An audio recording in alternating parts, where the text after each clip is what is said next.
এই পৃথিবীর জমিনে আমরা প্রত্যেককে নিজেকে ইমানদার ভাবি। অন্য ধর্মী লোকেদের কথা বলছি না, যারা মুসলমানের ঘরে জন্ম, আমরা প্রত্যেককেই নিজেকে ইমানদার দাবি করি, ঠিক না? এখন মুসলমানের কথা বাদ দিলাম, হিন্দুদের কথা। হিন্দু ধর্মাবলম্বী যারা, তারাও বলে যে তাদের ধর্মের মধ্যে তারা ইমানদার, ঠিক না? গতকালকে বৌদ্ধ পূর্ণিমা গেল, কি পূর্ণিমা? বৌদ্ধ পূর্ণিমার বন্ধ হয়েছে। বৌদ্ধদের ধর্মে বৌদ্ধবন্দী যারা,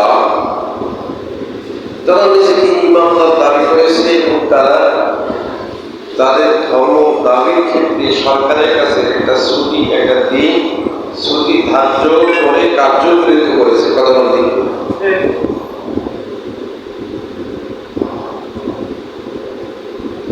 তো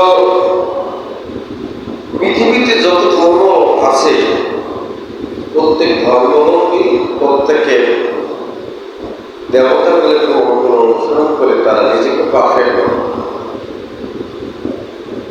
এখন যদি বলি ইসলাম, একমাত্র মনের ধর্ম হলো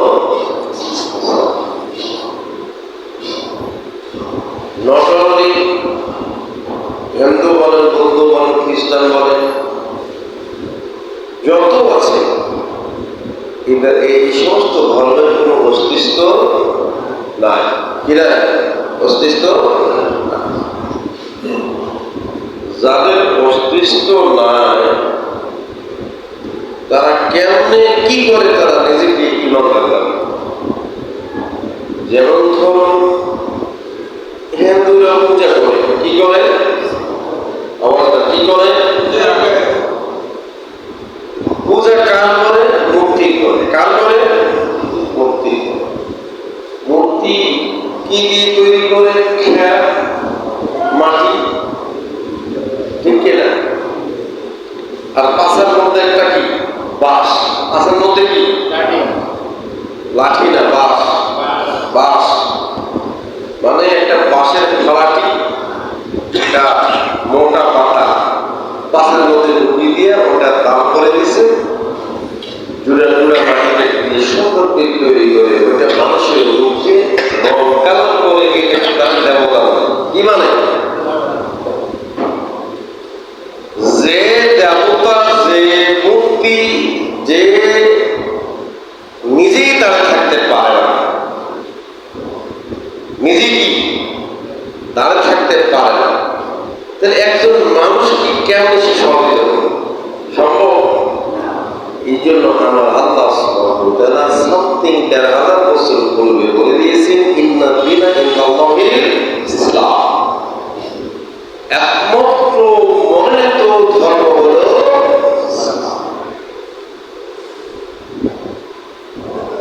এই ইসলাম। যাদের ভেতরে আছে, যাদের ভেতরে দ্বীন আছে, আল্লাহর প্রতি বিশ্বাস আছে, আকীদা আছে, কিতাবের প্রতি ঈমান আছে, আল্লাহ আল্লাহ রাসূলের প্রতি ঈমান আছে, আখিরাতকে যারা বিশ্বাস করে, নিঃসন্দেহে তারা ঈমানদার। নিঃসন্দেহে কি? যাদের ঈমান নাই তারা কখনো নামাজ পড়তে পারে, যাদের ঈমান নাই তারা কখনো দান করতে পারে, যাদের ঈমান নাই তারা কখনো কোরআনের পক্ষে কথা বলতে, নবীর পক্ষে কথা বলতে। আমার আল্লাহ বলে দিলেন, ওয়া মিনান নাসি মান ইয়াকুলু আমান্না বিল্লাহি ওয়া বিল ইয়াউমিল আখির ওয়া বিল ইয়াউমিল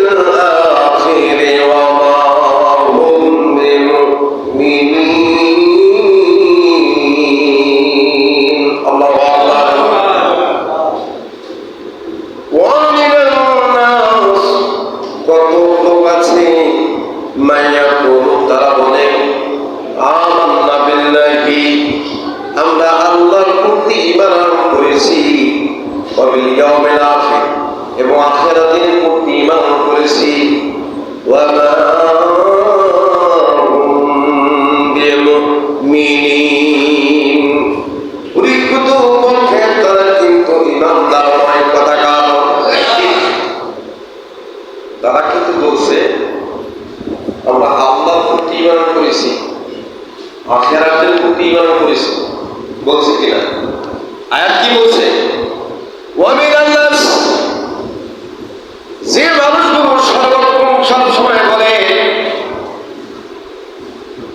মাইয়াকুলু সব সময় বলে, সর্বক্ষণ বলে আমান্না বিল্লাহি, আমি কি ঈমানদার নই, আমি কি মুসলমান নই, আমি কি নামাজি নই, আমি কি হাজি নই, আমি কি তাবলীগ করি না, আমি কি ইসলামী আন্দোলন করি না, আমি কি মসজিদে আসি না, আমি কি ঈদের মাঠে যাই না, সব কিছু করে আর নিজেকে ঈমানদার দাবি করে, আমার আল্লাহ রব্বুল আলামিন বলেন ওয়া বিল ইয়াউমিল আখির, তারা আখিরাতকে বিশ্বাস করে, এটাও দাবি করে, ওয়া মা হুম বিমুমিনিন, পরিকৃত পক্ষে তারা মুমিন নয়।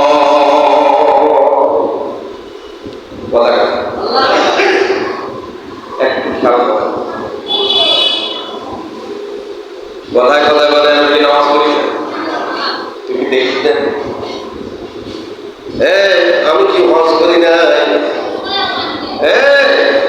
আমি কি দান করি না, বলে না বলে। আরে বন্ধুরে আমার, ওই ব্যক্তির হজটা হলো এরকম, বছর সাধারণ হজ থেকে হলো 6 লক্ষ টাকা, 5,79,000 টাকা। গত বছর যারা হজ করেছে একটু বেশি ছিল, তার আগের বছর যারা ছিল তাদের হজ 5 লাখের মধ্যে হয়েছে, তার আগে যারা করছে আরো কম লাগছে, তার আগে যারা করছে আরো কম লাগছে। ঠিক, আমি যখন 15 সালে হজ করলাম মাত্র 2,20,000, 17 সালে হজ করলাম মাত্র 3.5 লাখ। এই বছর হাজি বলে মুফতি সাহেব আপনি 2,20,000 টাকা হজ করলেন, শেষে যারা করলেন 3.5 লাখ টাকা দিয়ে বলেন আপনার কি মনে আছে এবছর আমি 6 লাখ টাকা দিয়ে হজ করছি, আপনার হজের থেকে আমার হজটা আরো দামি। বলতে পারি কিনা? আপনার হজের থেকে আমার হজ আরো দামি। আমি 6 লাখ দিয়ে হজ করলাম, নিজের খাওয়া দাওয়া সব মিলিয়ে 7 লাখ করে গেল। আপনি কি ভাবছেন আপনি আপনার থেকে আমি বড় হাজি? আপনি বলেন ছোট হাজি, আমার সামনে কথা সাবধানে বলবেন। ঠিক কিনা? আমি এই উদাহরণটা এই জন্য দিলাম,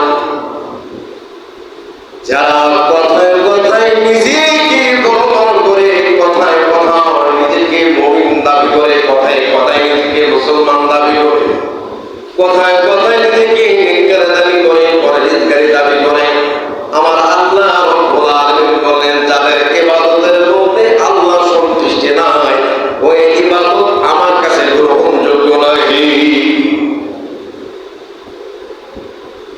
বলা